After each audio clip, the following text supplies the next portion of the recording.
People often say, kids these days aren't like they used to be, or this new generation is so rude. Maybe you've heard this before, or maybe you've said it yourself.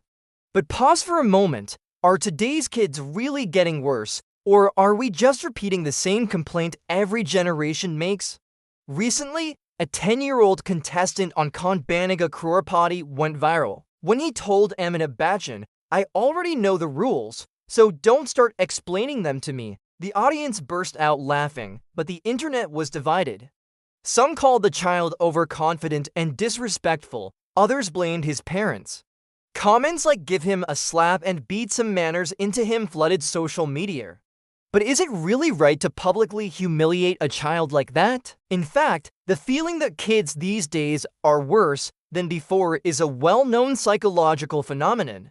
Social scientists call it the kids these days effect. Every generation thinks the next one is lazier, ruder, and less disciplined. This isn't new. Ancient Greek philosophers complained about the same thing. It's written in centuries-old texts from all over the world.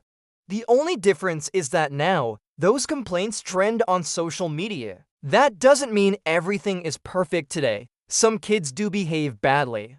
One viral video showed a boy throwing garbage on the road. When a woman asked him to pick it up, he refused and his friend threw even more trash. It's natural to feel angry seeing that, but before blaming the child, we should ask, how did he become that way? The first reason lies in child development psychology. Young children naturally overestimate their own knowledge and ability. They think they know more than they actually do. It's not arrogance, it's just how the brain develops. When a 10-year-old says, "I already know everything," he's not lying, he genuinely believes it. To adults, though, it sounds cocky. The second reason is social structure. In earlier times, large joint families were common. Children grew up surrounded by elders who provided both love and discipline. Now, most families are nuclear. One child gets the undivided attention of 6 adults, parents, and grandparents, a phenomenon psychologists call the six-pocket syndrome. Every wish is fulfilled instantly. Slowly, the child begins to believe that the world revolves around them. Overtension turns into entitlement, and entitlement into arrogance. The third reason is parental overvaluation. When parents constantly tell their child, "You're special, you're extraordinary," the child starts believing it as an absolute truth. Then a little rudeness or attitude doesn't feel wrong. Encouragement is healthy, but when it turns into overpraise, it becomes toxic. Another big reason is modern parenting anxiety. Parents today are afraid to say no. Studies show that over 90% of Indian parents admit they struggle to discipline their children. In joint families, discipline came naturally from shared authority. In nuclear families, parents often feel guilty or uncertain, so they avoid confrontation. Children grow up in an environment where boundaries don't exist. Then came COVID-19 and it changed everything. Months of lockdown confined children indoors. Schools were closed, parks empty, friends gone, only screens and gadgets remained. The result? Children lost social and emotional skills. When schools reopened, teachers were shocked. Once polite, cooperative kids now seemed angrier, less empathetic, and harder to manage. But the biggest factor of all is parents themselves. Children learn not by listening, but by observing. If parents litter, speak rudely, or cut lines, the child absorbs those habits. A parent's behavior becomes a child's moral compass. Here's where it gets complicated. Many people say, back in our day, one slap was enough to fix a child, but that's a dangerous belief. Physical punishment, called corporal punishment, might seem to work in the moment, but it actually damages a child's mind. The child obeys out of fear, not understanding. They don't learn why something is wrong, only that punishment follows if they're caught. It kills curiosity, weakens self-esteem, and often breeds aggression. When parents use violence to enforce respect, they unknowingly teach that power equals control.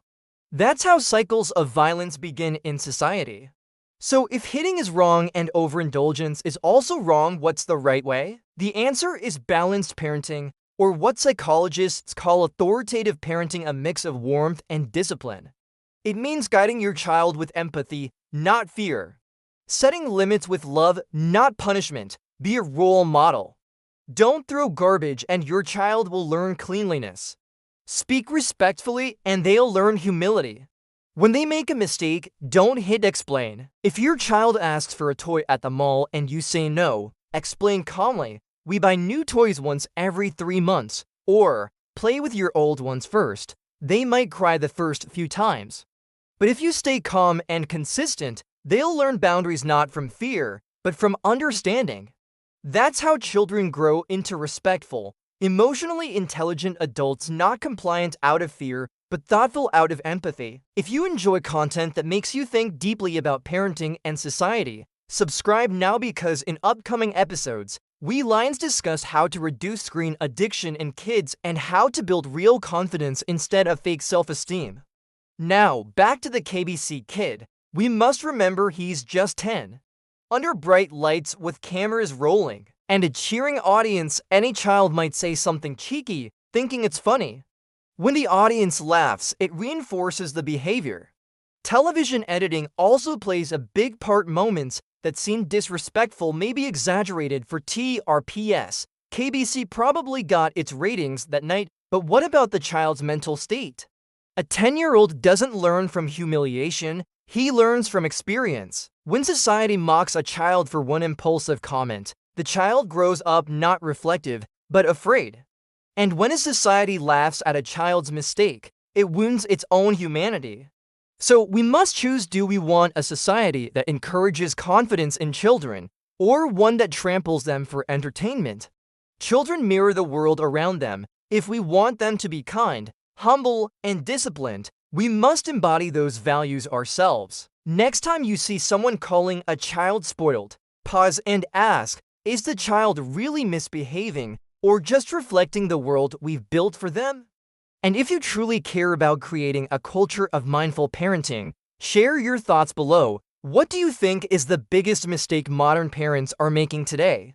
Your insight might just help another parent do better tomorrow.